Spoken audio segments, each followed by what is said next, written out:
नमस्कार। बहुत दिनों बाद आप लोगों के बीच में आना हो पाया, इसके लिए माफ़ी चाहती हूँ। परिस्थितियाँ ही कुछ इस प्रकार की बन गई थी कि आना संभव नहीं था। उम्मीद है आप लोग भी अपने-अपने घरों में सुरक्षित होंगे और सारी सावधानियाँ ज़रूर रख रहे होंगे। ये सावधानियाँ हमारे अपनों के लिए है, अपने परिवार के लिए है, इसलिए सावधानी ज़रूर रखिएगा। आइए अब बात करते हैं आज की कहानी की। बच्चों को रूढ़िवादी की जकड़ों से निकाल कर उन्हें आधुनिक ज़रूर बनाना चाहिए, लेकिन ये जो आधुनिक बनाने की अंधी प्रतियोगी दौड़ है, उसमें शामिल नहीं करना चाहिए। बच्चों की परवरिश बहुत ही सोच समझ के करनी चाहिए। संध्या उस दिन बहुत दुखी हो गई थी जब उसके बच्चे ने उससे ये कह दिया था कि अब मैं आपके साथ नहीं रह सकता, आई हैव टू गो। बहुत पछताई थी संध्या उस दिन। बस संस्कार कैसे यूं ही हाथ से फिसल जाते हैं, यही बताने की कोशिश है मेरी अपनी इस कहानी सन्नी नहीं सनी में। कहानी अगर अच्छी लगे आपको तो लाइक करिएगा और चैनल को सब्सक्राइब ज़रूर करिएगा और कमेंट करना तो बिल्कुल मत भूलिएगा।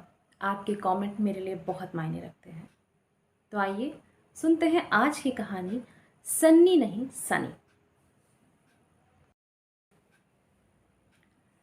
शादी के कुछ साल बाद जब संध्या को मातृत्व सुख की प्राप्ति हुई तो उसने भी बिल्कुल उसी तरह से अपने बेटे की परवरिश करनी चाहिए जैसे कि आजकल की माएँ करती हैं। वो भी अपने बेटे को स्मार्ट और एक्टिव बनाने की भेड़ चाल में शामिल हो गई।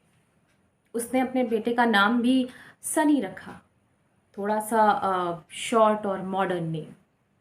और अपने लिए भी वो मॉम कहलाना पसंद करती थी।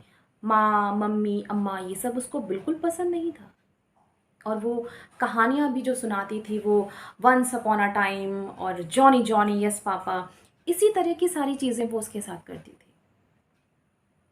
हिंदी बोलने पे उस बच्चे को सख्त मनाही थी। और अगर उसके बच्चे को कोई सन्नी कह देता तो भी उसको बहुत बुरा लगता और कहती कि सन्नी नाम नहीं है इसका, सनी है।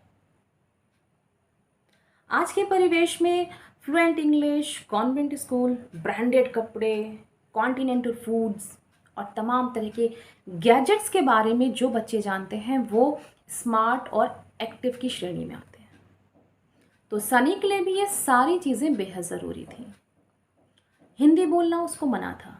अगर वो बच्चा ज़रा सा भी कहता कि दीवार पे छिपकली है, संध्या गुस्सा होती, कहती नो, नो छिपकली, say lizard on the wall, what छिपकली and don't say it again. बेचारा बच्चा। लेकिन बस कुछ इसी तरह के परिवेश में वो बड़ा हो रहा था।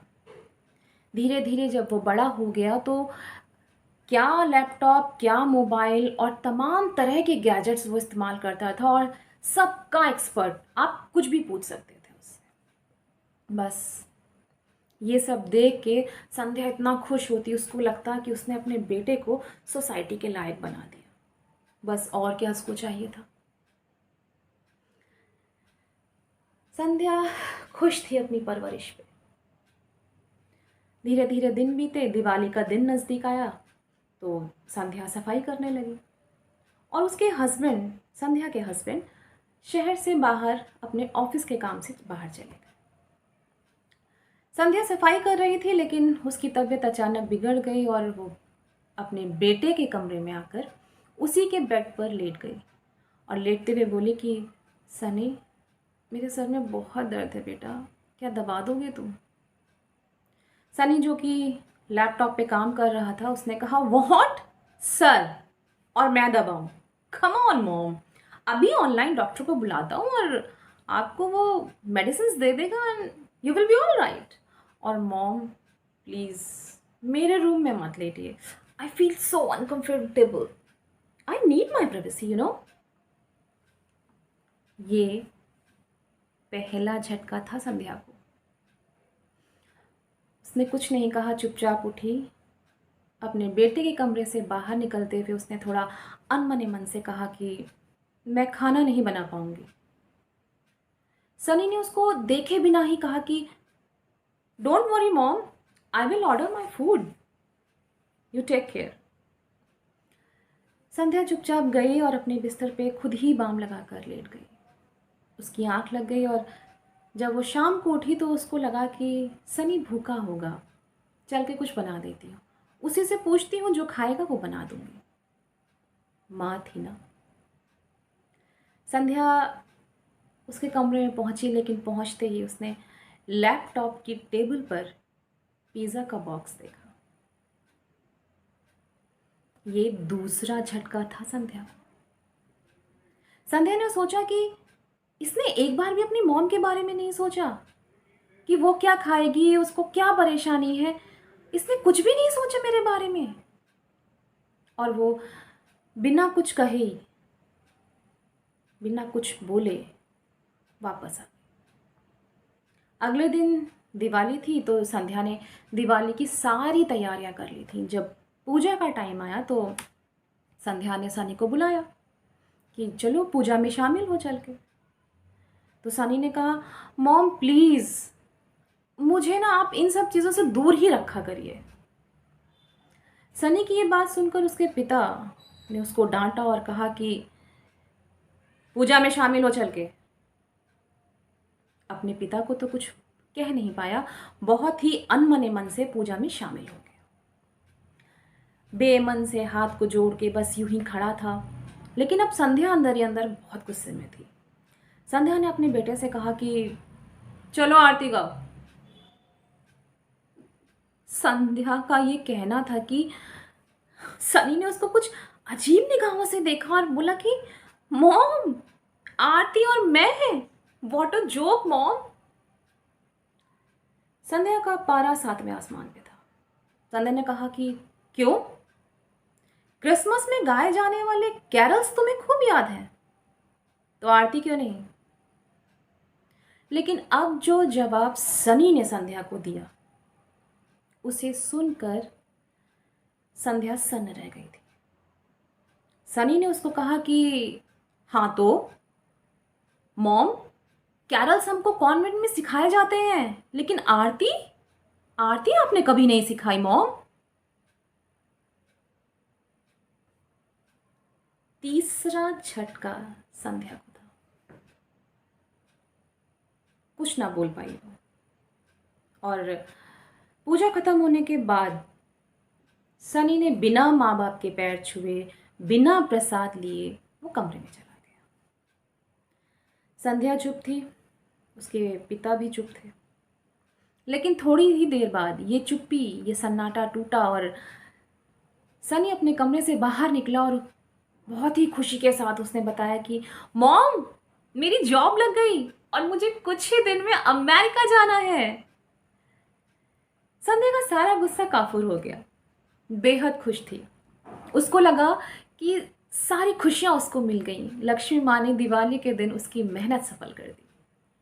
लेकिन अगले ही पल उसको अकेलेपन का एहसास हुआ। सनी तो उसकी दुनिया था ना। उसको लगा उसकी दुनिया उससे दूर हो जाएगी। उसने समझाना चाहा कि सनी, मत जाओ ना बेटा, तुम यहीं कोई अच्छी सी नौकरी देख लो और यहीं रहो ना हमारे साथ।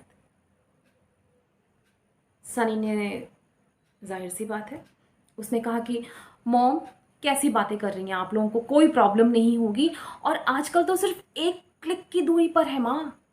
सारी दुनिया सिर्फ एक क्लिक पर है। क्या राशन, क्या मेडिसिन और आपकी सारी ग्रोसरीज वगैरह सब आपको घर बैठे ऑनलाइन मिलेगी माँ। कैसी प्रॉब्लम।